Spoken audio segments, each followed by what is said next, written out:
Olá, boa tarde, Percival. Boa tarde. Muito obrigado pela entrevista, muito obrigado pela sua fala. É sempre um prazer falar com você. Eu sou sempre muito contente de estar aqui. Obrigado. E eu queria que você falasse, se apresentasse, falasse a sua idade, o seu nome e me contasse onde você nasceu e onde você vive atualmente. Percival Tirapelli, 63 anos, professor universitário, pesquisador. Nasci no interior paulista, na cidade de Nhandeara, perto de São José do Rio Preto. E meus pais e avós vieram da Itália. E eu saí de lá de Nhandeara muito novo, com 11 anos de idade. Eu fui estudar no Vale do Paraíba, em Guaratinguetá e Aparecida. E lá eu então comecei a fazer cenários de teatro e fazer poesia, escrever e tudo mais, mas depois eu saí de lá e em 72 eu fui fazer um curso de artes, Escola Contemporânea de Artes. Em 73 entrei na Belas Artes. E 79 Já em São Paulo. Já em São Paulo, fui fazer a ECA para fazer o meu mestrado, e de 85 a 89 o doutorado, que vai coincidir com os períodos dos salões aqui, com todas as minhas pesquisas que eu fiz e que sempre foram muito bem recebidas aqui. Que legal. Queria que você me contasse também quais foram os professores importantes, escolas importantes dentro da sua trajetória.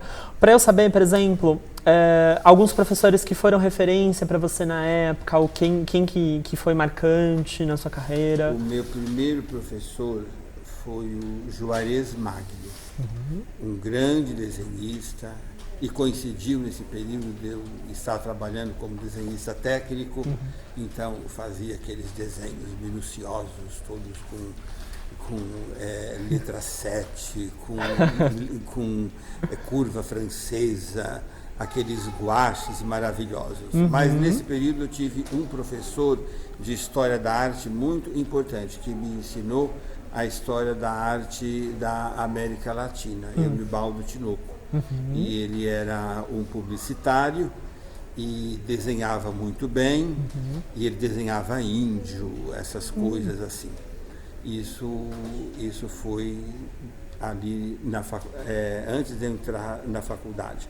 Pintura eu aprendi com o João Calixto, que foi, não sei se neto ou bisneto do Calixto. Enfim, tinha que saber fazer muito bem, tinha que pintar corpo humano e tudo mais. Isso na Faculdade de Belas Artes. Estou falando assim só da parte de artes plásticas. Sim. Né? Aí depois, no doutorado, eu tive o Carlos Fajardo como professor. Aí já era a época da arte conceitual e tudo mais. O Júlio Plaza, um pouco assim,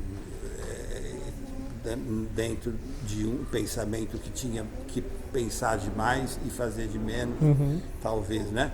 E aí depois, no equilíbrio, a Regina Silveira. Então eu acho que com isso eu consegui um equilíbrio na minha formação. Dosagem de todo mundo. Legal.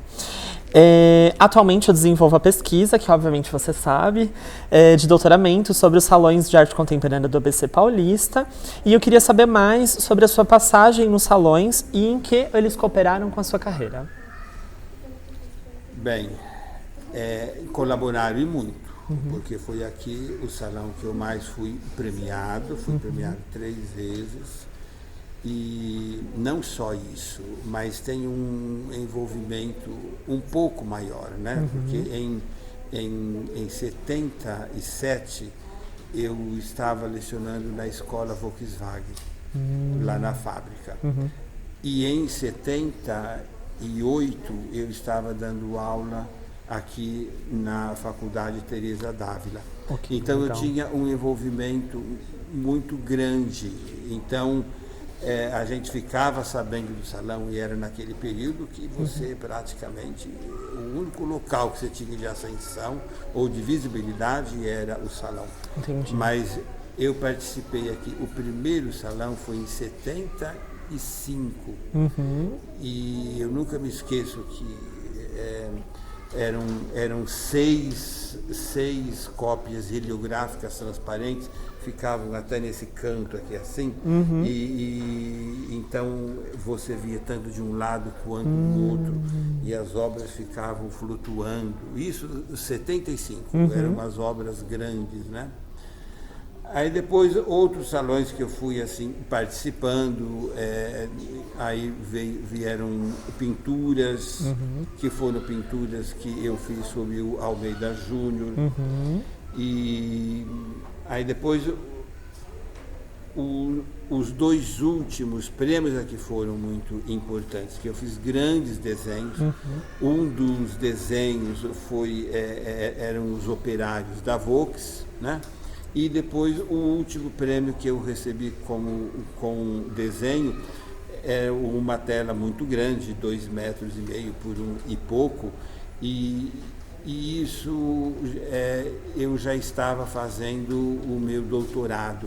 Então, no mínimo 10 anos eu participei praticamente todos os anos aqui. E em São Bernardo também, né? São Bernardo você teve contato? Não, em São Bernardo não, eu ficava mais aqui.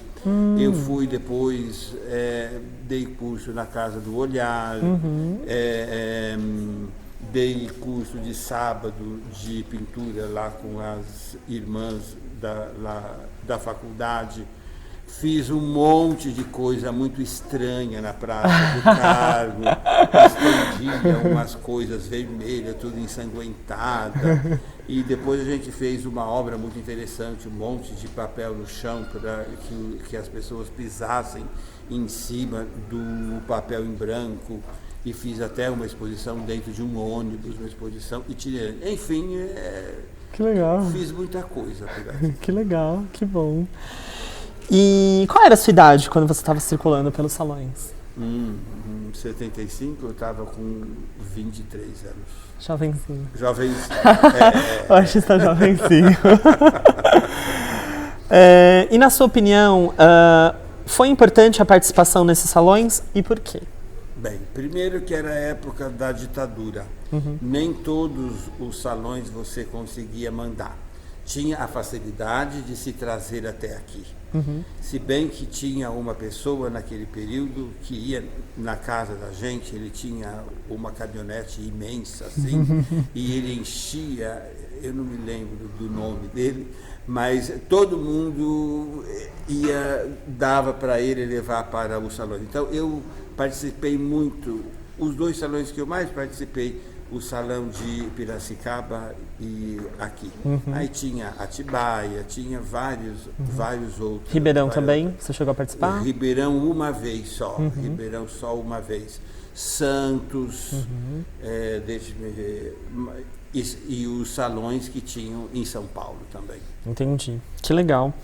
E como você vê os salões municipais do ABC, no caso de Santo André, que continuam ocorrendo nos dias de hoje?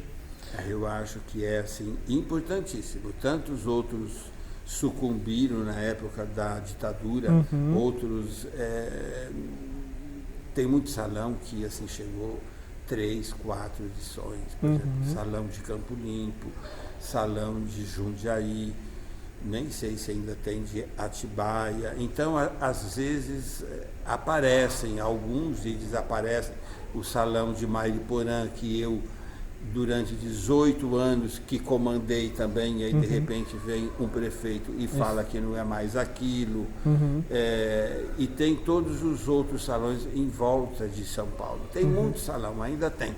Mas nos anos 70 e 80 era o local onde você podia expor e não tinha perigo nenhum, né? Então você expunha coisas estranhas naquele período. Tinha coisa até que você acabava, nem ia buscar depois do salão, porque era uma arte efêmera, era para aquilo, era para chocar e acabou. Era a própria ação, né? Exatamente. Que legal. E qual a importância que teve para você a compra das obras de arte através dos prêmios de aquisição? O que significava esses valores dos prêmios? Eu quero saber o que deu para comprar, se dava para ficar, sei lá, um ano usando o dinheiro, ou se dava para comprar tinta, o que mais ou menos você fez? Olha, dessa obra que está exposta aqui de 84, eu não lembro direito quando é que foi a premiação. Era novembro? Não, é sempre abril, perto do aniversário. Com esse dinheiro desse prêmio, eu fui para a Europa. Eu fui estudar em Florença. Ganhei uma bolsa, mas com a bolsa só também assim não dava. Eu não lembro quanto que era. Era 5.000 não sei o que. Era 5.000 alguma coisa. Mudou mas tanto. Era um bom dinheiro e eu lembro que eu comprei dólares. Que legal. Comprei dólares e fui para Florença. Que legal. Então, dos outros dois, eu não me lembro, mas todas as vezes que eu ganhei prêmio e ganhei dinheiro, sempre para comprar tinta, para comprar tela, e eu não tiro dinheiro do meu salário para as minhas coisas. Eu acho que isso é uma maneira de você comercializar, saber, você não vai ganhar muito dinheiro, mas uma exposição eu sempre paguei com o dinheiro da venda de alguma obra. Então, nunca perdi e nunca ganhei, mas deu para sustentar, deu para realizar aquilo que eu quero das artes. Joia, que legal. O que significa e o que significou para você ter uma obra no acervo dessas prefeituras? Olha, eu tenho uma série de xerox, cópias heliográficas e uma obra grande sobre o Almeida Júnior na Pinacoteca. No MAC eu tenho também uma instalação. Depois tem uma obra que eu gosto muito, que está no Museu de Brasília. Tem uma obra minha que está no Museu de Florianópolis, mas eu nunca encontro no catálogo a minha obra, mas a minha obra está lá. E aqui eu acredito que sejam umas 6 obras que tem. Acho que sim, sim. Para mim foi muito importante, porque eu estava falando naquele momento das coisas de Santo André. Eu estava falando das coisas do ABC. Acho que o júri foi muito sensível a isso.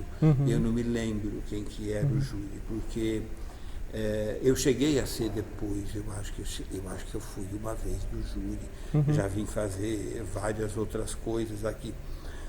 Tem depoimentos, fiz aquela doação das gravuras. Então, é um reconhecimento, sabe? Porque eu desprendi com toda alegria e com todo prazer 12 anos ensinando aqui.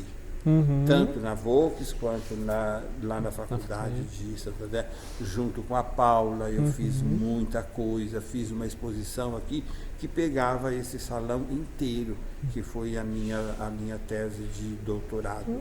Que legal. Então, é um reconhecimento que você sabe que vai ficar, que vai permanecer. Isso é muito bom. Que bom, que bom. Muito obrigado. Obrigado pela participação. Eu fico muito feliz e parabéns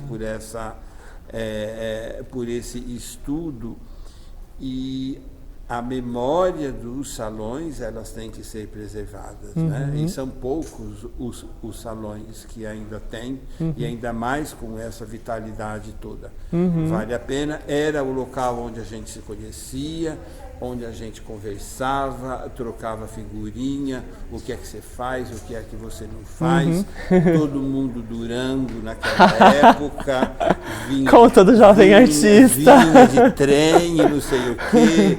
E no máximo que vinha alguém de Fusquinha e ia em 10 dentro do Fusquinha e ia embora. Mas se não, está na hora do trem ir embora e acabava toda a festa. Mas isso sempre foi muita alegria. É um tempo que não volta mais, um tempo de uma certa inocência, até onde a gente sabia que o salão era o veículo mais importante para a gente ter a visibilidade. Então, parabéns pela sua pesquisa. Muito obrigado. Obrigado a você. Então, tá bom.